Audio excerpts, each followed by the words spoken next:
इस वीडियो में हम पढ़ेंगे उदारवादी आंदोलन। और उदारवादी आंदोलन कौन सा? भारतीय स्वतंत्रता आंदोलन का। तो जो भारतीय स्वतंत्रता आंदोलन में उदारवादी आंदोलन था वह 1885 से लेकर के 1905 तक प्रभावी था।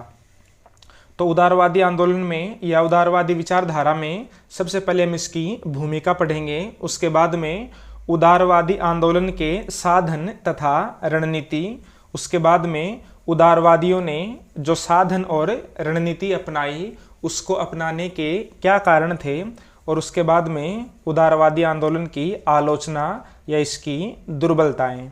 तो सबसे पहले देखते हैं इसकी भूमिका। भारतीय राष्ट्रीय आंदोलन के इतिहास में 1885 से 1905 तक के युग को उदारवादी युग कहा जाता है। तो उदारवादी युग कब से लेकर कब तक था? 1885 से लेकर के 1905 तक था।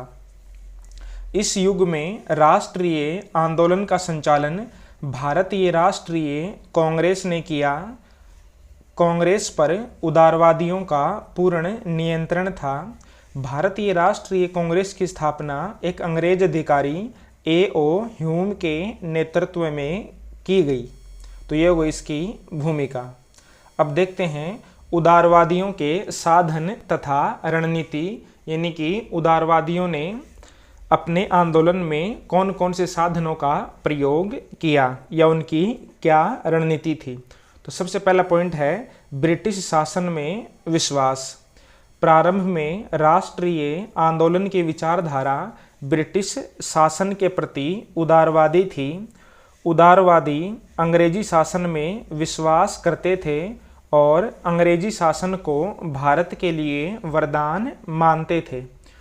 उदारवादी नेता सुरेंद्रनाथ बनर्जी ने कहा था कि इंग्लैंड हमारा पथ प्रदर्शक है।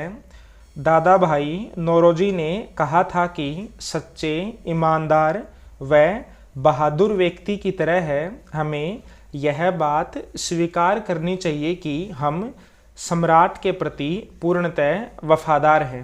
और सम्राट कहाँ का? ब्रिटेन का सम्राट। अब देखते हैं दूसरा पॉइंट है क्रमिक सुधारों पर बल। क्रमिक का मतलब धीरे धीरे। उदारवादी विचारधारा क्रमिक सुधारों पर बल देती थी। इस काल में यानी कि उदारवादी काल में हिंसक साधनों द्वारा परिवर्तन को कोई महत्व नहीं दिया गया, यानी कि उदारवादी नेता शांतिपूर्ण साधनों का प्रयोग करते थे। उदारवादी नेता प्रशासन में धीरे धीरे सुधार लाने के पक्ष में थे। उनका विश्वास था कि प्रशासनिक क्षेत्र में धीरे धीरे सुधार लाकर भारतीयों को इस क्षेत्र में प्रशिक्षित किया जा सकेगा। तो ये हो गया दूसरा पॉइंट। अब देखते हैं तीसरा पॉइंट, अंग्रेजों के साथ सहयोग करना। 1857 में भारतीयों द्वारा किया गया आंदोलन अंग्रेजी सरकार द्वारा कुचल दिया गया था।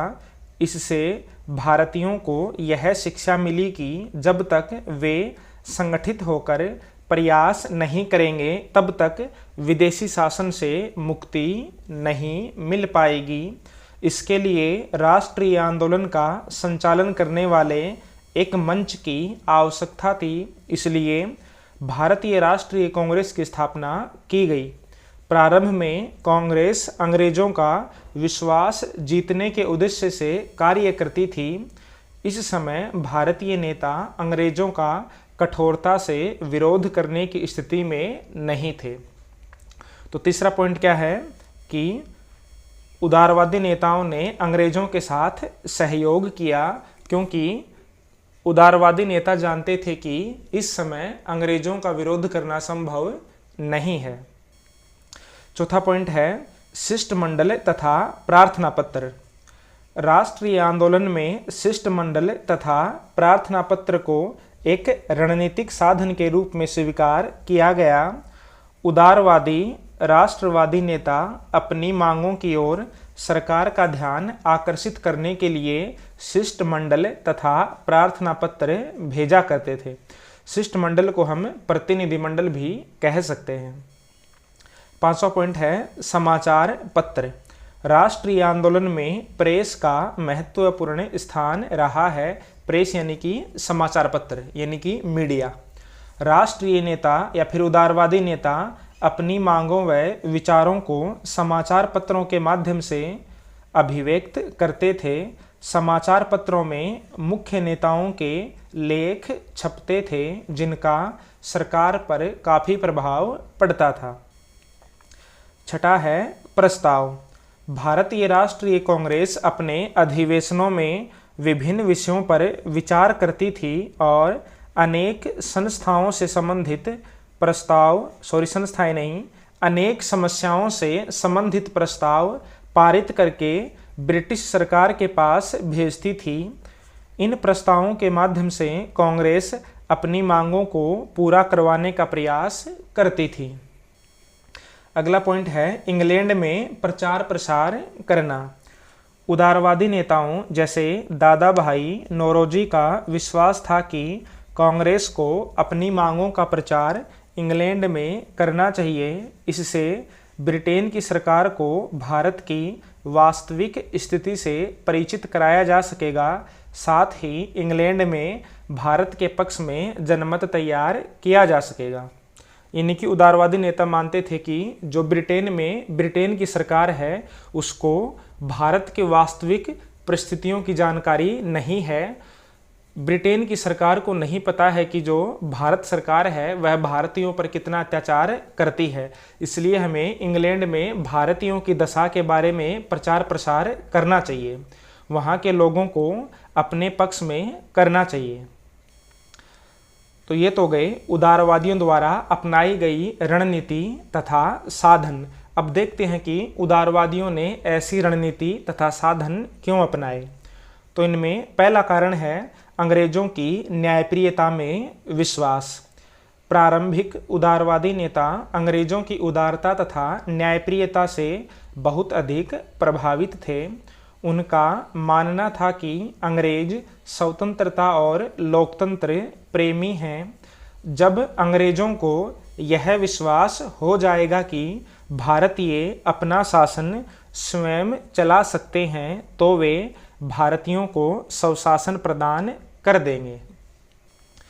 दूसरा कारण है भारतीयों में जनचेतना का अभाव। इस काल में भारतीयों की स्थिति अत्यंत दयनीय थी। जनता में चेतना तथा एकता का अभाव था। कांग्रेस के नेता इस बात से परिचित थे कि जब तक जनता का सहयोग प्राप्त नहीं होगा तब तक राष्ट्रीय आंदोलन में गति नहीं आएगी। कांग्रेसी नेताओं का मानना था कि यदि ऐसी परिस्थितियों में आंदोलन किया गया तो सरकार उसे आसानी से कुचल देगी। तो ये तो गए वे दो कारण जिनके कारण उदारवादी नेताओं को ऐसी रणनीति तथा साधनों का प्रयोग करना पड़ा। अब देखते हैं उदारवादी आंदोलन की आलोचना या उदारवादियों की क्या कमजोरियां थी। तो सबसे पहली आलोचना है ब्रिटिश साम्राज्य संबंधी मिथ्यापूर्ण धारणा। उदारवादियों का यह विश्वास मिथ्यापूर्ण था कि ब्रिटिश साम्राज्य भारत के हित में है। उदारवादियों का मानना था कि अंग्रेजों का उद्देश्य भारतीयों का कल्याण करना है, लेकिन वास्तविकता यह थी कि अंग्रेजों ने अपने हितों को ही प्राथमिकता दी और भारत का आर्थिक शोषण कर इंग्लैंड को समृद्ध बनाया। अंग्रेजों ने भारत का जो थोड़ा बहुत विकास किया था वह भारत के आर्थिक शोषण में सुविधा के लिए ही किया था। अब दूसरी कमजोरी है या दूसरी आलोचना है संवैधानिक साधनों की प्रभावहीनता। उदारवादियों ने अपने उद्देश्यों की प्राप्ति के लिए जिन संवैधानिक साधनों का प्रयोग किया, ब्रिटिश साम्राज्यवादियों पर उनका कोई प्रभाव नहीं पड़ा। उदारवादी यह नहीं समझ सके कि विदेशी शासन से अधिकारों की प्राप्ति केवल संवैधानिक साधनों द्वारा ही प्राप्त नहीं हो सकती, बल्कि इसके लिए संघर्ष का मार्ग भी अपनाना पड़ता है। और जो उदारवादियों की ये जो रणनीति थी उसको उग्रवादियों ने राजनीतिक भिक्षावृत्ति की संज्ञा दी थी। तीसरी आलोचना है उदारवादियों में आत्मत्याग की भावना का न होना। उदारवादियों की इस आधार पर भी आलोचना की जाती है कि उन्होंने कोई व्यक्तिगत त्याग नहीं किए, व्यक्तिगत बलिदान नहीं किए, उन्होंने किसी प्रकार का कोई कष्ट नहीं उठाया। लाला लाजपत राय का कहना था कि उदारवादी आंदोलन लंगड़ा व निरुत्साहित है, यह बलिदान पर आधारित नहीं है। चौथी आलोचना है उदारवादी आंदोलन जन आंदोलन नहीं बन सका। अधिकांश उदारवादी नेता उच्च वर्ग से संबंधित थे, उनका साधारण जनता से कोई संपर्क नहीं था। इस कारण उनका आंदोलन शिक्षित वर्ग तक ही सीमित रहा। उदारवादी अपनी मांगों के प्रति जनता की सहानुभूति अर्जित करने में असफल रहे। तो ये तो गई उदारवादी आंदोलन की कमजोरियां, दुर्बलताएं या उसकी आलोचना। अब देखते हैं कि उदारवादियों ने स्वतंत्रता आंदोलन में क्या योगदान दिया। यद्यपि उदारवादी आंदोलन में अनेक कमजोरियां थी, लेकिन उसकी सफलताओं की उपेक्षा नहीं की जा सकती। तत्कालीन परिस्थितियों को ध्यान में रखते हुए उदारवादियों द्वारा अपनाया गया मार्ग व्यवहारिक था। यदि प्रारंभ से ही पूर्ण स्वराज्य की मांग की जाती और उग्रवादी साधन अपनाए जाते तो कांग्रेस के अस्तित्व को खतरा उत्पन्न हो जाता। उदारवादियों की सफलताओं को निम्न बिंदुओं के माध्यम से समझा जा सकता है। तो पहला पॉइंट है उदारवादियों की सफलता में या उदारवादी आंदोलन के महत्व का पहला महत्व है ब्रिटिश शासन के दोष प्रकट करना। यानी कि जो उदारवादी नेता थे वे कांग्रेस के माध्यम से अनेक प्रस्तावों को पारित करके ब्रिटिश सरकार के पास भेजते थे तथा समाचार पत्रों में भी अपने लेखों के माध्यम से समस्याओं को जनता के सामने प्रस्तुत करते थे। तो जनता को इससे ब्रिटिश शासन के दोषों को समझने में सहायता मिली। दूसरा है भारतीय राष्ट्रीयता के जनक। तीसरा है भारतीयों को राजनीतिक शिक्षा प्रदान करना। और चौथा है स्वतंत्रता संग्राम का आधार तैयार करना। तो ये हो गया हमारा उदारवादी आंदोलन या उदारवादी विचारधारा। जो उदारवादी विचारधारा है वह शांतिपूर्ण साधनों में विश्वास करती थी और अंग्रेजों के साथ सहयोग करती थी। उदारवादियों का मानना था कि अभी भारतीय इतने जागृत नहीं हुए हैं कि वे ब्रिटिश शासन का विरोध कर सके। तो ये हो गया हमारा उदारवादी आंदोलन या उदारवादी विचारधारा।